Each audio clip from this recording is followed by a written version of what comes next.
Mercredi dernier, j'ai eu 3 réunions d'affilée,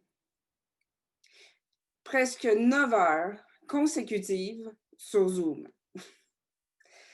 Et sur ces 9 heures, 7 ont été consacrées à des questions reliées aux finances des ministères de notre conseil régional, dont nos paroisses.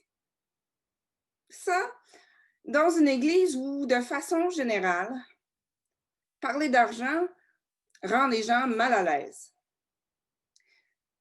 Comme moi, vous avez peut-être entendu les gens dire qu'ils viennent à l'église pour se ressourcer spirituellement, pas pour parler d'argent. Permettez-moi de vous redire ce que vous savez déjà.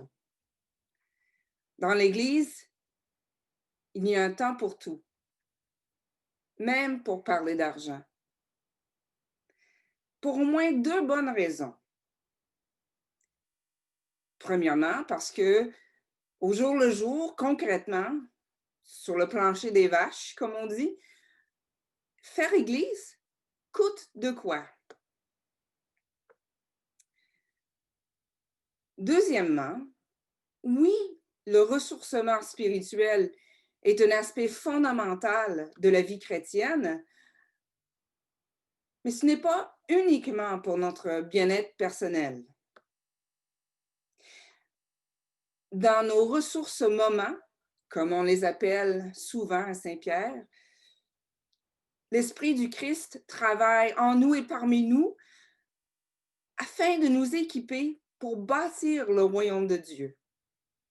Un monde radicalement renouvelé, où la paix et la justice divine règnent sur la terre comme au ciel. Et si on regarde l'enseignement de Jésus de près, il devient évident que selon lui, la justice du royaume de Dieu n'est pas possible sans justice économique. Quelques chiffres à l'appui. Et je m'en confesse, je ne les ai pas tous vérifiés, mais je ne crois pas qu'il s'agit de faits alternatifs ou fake news, comme on le dit. Alors, selon les chiffres que j'ai, 27 des 43 paraboles de Jésus, soit 62 parlent d'argent, de biens. La Bible inclurait quelques 500 versets sur la prière, moins de 500 sur la foi, mais plus de 2000 sur notre rapport à l'argent. Même si les chiffres ne sont pas tout à fait exacts, ça dépend toujours comment on fait nos statistiques, il est clair que Jésus, et particulièrement dans l'Évangile de Matthieu, on pose la question de notre rapport à l'argent. L'extrait de l'Évangile de Matthieu de ce matin contient l'un des versets les plus connus à ce niveau. Rendez à César ce qui est à César et à Dieu ce qui est à Dieu. Jean Loignon nous l'a fait remarquer vendredi dernier lors de la rencontre de la parole sur le pouce. Ce verset serait l'une des fondements de la notion de la séparation de l'Église et de l'État, ainsi que de la loi sur la laïcité en France comme ailleurs. Mais est-ce vraiment là où Jésus va en venir ce matin? Pas sûr. Il me semble que plutôt que de prêcher la séparation de l'Église et de l'État à ses disciples, Jésus cherche plutôt à révéler au grand jour le péché de ses adversaires, c'est-à-dire leur séparation d'avec Dieu. Ce matin, un groupe de disciples des pharisiens et d'Hérodiens s'approche de Jésus et lui demande: selon la loi juive, est-il permis ou non de payer le tribut à César? Mais le but de la question n'est pas de discerner la volonté de Dieu pour le peuple. Les pharisiens et les hérodiens veulent prendre Jésus au piège. Ils veulent le discréditer aux yeux des autres afin de pouvoir se débarrasser de lui pour toujours. Est-il permis, oui ou non, de payer le tribut à César?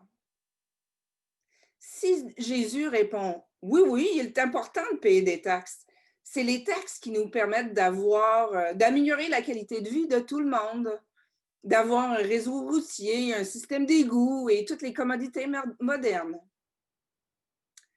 Mais avec cette réponse, il soulèverait la colère des gens ordinaires qui en ont jusque-là des taxes romaines. Et il attirerait la foudre des fondamentalistes pour qui de tels propos sont blasphématoires, parce que payer un tribut à César est un signe d'allégeance à un homme et non pas au Dieu de leurs ancêtres. Mais si Jésus dit, non, la loi juive nous dit que notre seule allégeance doit être à Dieu, alors payer le tribut est blasphématoire, il sera arrêté par les Romains pour trahison. Mais Jésus ne tranche pas. Rendez à César ce qui est à César et à Dieu ce qui est à Dieu. Cette réponse laisse entendre que la vraie dévotion, ce n'est ni la collaboration aveugle avec l'État, ni la séparation totale entre notre vie publique et notre vie spirituelle. Après tout, à l'époque de Jésus, il n'y avait pas de séparation entre le temple et l'État. Toute question était une question spirituelle. Et Jésus était juif. Il prit les psaumes comme nous l'avons fait au début du culte. À l'Éternel, le monde et sa richesse, la terre et tous ses habitants. Tout est à Dieu. Le reconnaître change profondément notre rapport à nos biens, y compris à notre argent. La question n'est plus qu'est-ce que je donne à Dieu pour l'avancement de son projet d'avenir? Le royaume des cieux, là où tout un chacune a son pain quotidien, sa juste part des richesses de Dieu. La question devient plutôt, comment est-ce que je mets ce que j'ai au service du royaume? Avec les moyens que j'ai, comment puis-je participer à l'avènement d'un monde où la création tout entière est la vie en abondance? Notez bien, comme il fait généralement, Jésus ne nous donne pas une réponse claire et nette. Ici, c'est probablement en partie parce que c'est une question que chacune de nous doit se poser et se reposer tout au long de sa vie. Parce que nos besoins, les besoins de ce monde que Dieu nous a confié, changent constamment. Mais comme je l'ai dit plus tôt, dans l'Évangile d'aujourd'hui, Jésus n'essaie pas de donner des instructions à ses disciples. Il ne nous fait pas la morale. Il est en train de donner une leçon à ses adversaires. Jésus discrédite ceux qui cherchent à lui tendre un piège. Jésus leur demande un denier romain sur lequel l'empereur est représenté en divinité et qui contient l'inscription Empereur Tibère Auguste, fils de l'Auguste Dieu. Les adversaires de Jésus sont démasqués. Ils ont en leur possession cette monnaie. Elle a donc une valeur pour eux. Et par le fait même, ils transgressent la loi juive qui interdit la fabrication et l'adoration des idoles, des faux dieux. Si Jésus ne veut pas faire la leçon à ses disciples, il cherche peut-être à susciter chez eux une confession de foi. Il les invite, comme il nous invite nous aussi aujourd'hui, à poser un geste autant politique que spirituel.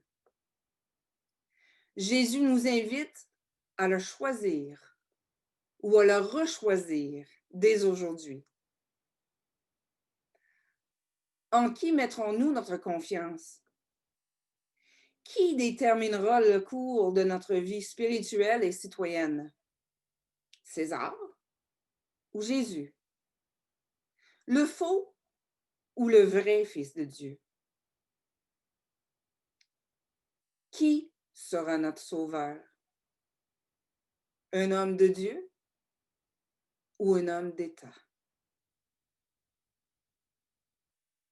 Et en même temps, ce matin, les paroles et les gestes de Jésus sont aussi une déclaration de la grâce. La pièce d'argent est empreinte de l'image de César. Mais nous sommes tous et toutes faits à l'image de Dieu. Nous portons en nous son empreinte. Et pour nous qui sommes baptisés, nous portons le signe de la croix sur notre front. Tout ceci veut dire que bien avant que nous puissions marquer un X pour faire un choix politique, notre vie porte la marque d'un choix divin. Nous avons du prix aux yeux de Dieu, même si nous n'avons pas un sou dans nos poches. Nous avons de la valeur parce que tout ce que nous sommes et tout ce que nous avons appartient à Dieu. Le reconnaître change tout. Notre façon de voir notre prochain, notre façon de nous voir nous-mêmes et notre façon de voir le monde que Dieu nous a confié. Reconnaître que nous sommes toutes et tous faits à l'image de Dieu nous conduit naturellement, divinement, au refus de la misère, la nôtre et celle des autres. Comment ne pas considérer ce qui a du prix aux yeux de Dieu? Comment ne pas mettre le paquet pour chérir et sauvegarder ce qui est beau et bon aux yeux de Dieu? Tout ce que nous sommes et tout ce que nous avons est très bon et peut être mis à contribution pour faire advenir ce royaume où l'amour et la paix et la justice de Dieu sont monnaie courante. Alors, rendons grâce à Dieu et rendons à Dieu ce qui est à Dieu. Par sa seule grâce, notre foi active, notre amour qui se donne de la peine et notre solide espérance en Jésus-Christ, notre seul Seigneur, peuvent transformer le monde. Ainsi soit-il. Amen.